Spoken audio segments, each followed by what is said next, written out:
A reading from the Holy Gospel according to Luke. On a certain Sabbath, Jesus went into the synagogue and taught. And there was a man there whose right hand was withered. The scribes and Pharisees watched him closely to see if he would cure on the Sabbath, so that they might discover a reason to accuse him. But he realized their intentions and said to the man with the withered hand, "Come up and stand before us." And he rose and stood there. Then Jesus said to them, "I ask you, is it lawful to do good on the Sabbath rather than to do evil, to save life rather than to destroy it?" Looking around at them all, he then said to him, "Stretch out your hand." He did so, and his hand was restored. But they became enraged and discussed together what they might do to Jesus. The Gospel of the Lord. Reflection. Many times the evangelists stress that Jesus knew what was in the heart of man. This is a gift of his divinity.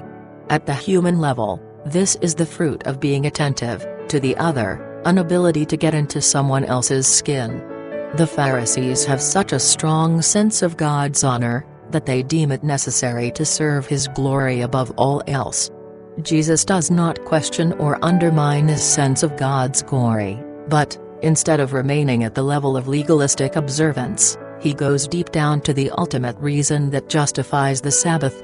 For Jesus, to free a sick and wretched man of his ailment, is more truly a way to sanctify the day of the Lord, than to leave him suffering, under the pretext of so-called honor to be rendered to God. Prayer. Lord, help us to go beyond formalistic deeds of submission and obedience.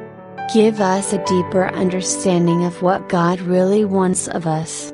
Surround us with good examples of upright and holy lives, that we may learn from them and advance our growth in your knowledge and truth.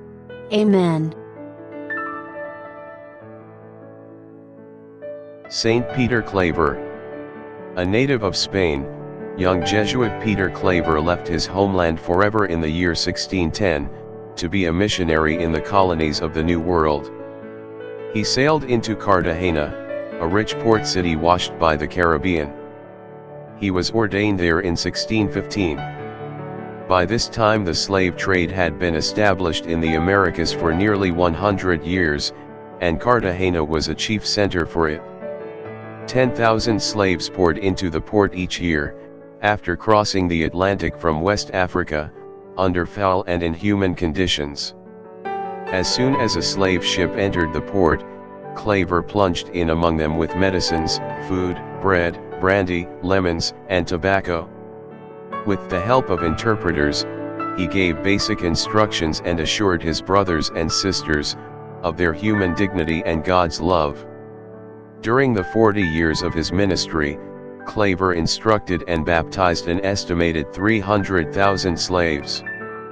Peter Claver was canonized in 1888, and Pope Leo XIII declared him the worldwide patron of missionary work among black slaves.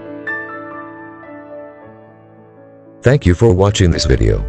Please do share this video with your friends and family. You can subscribe and follow us on social media.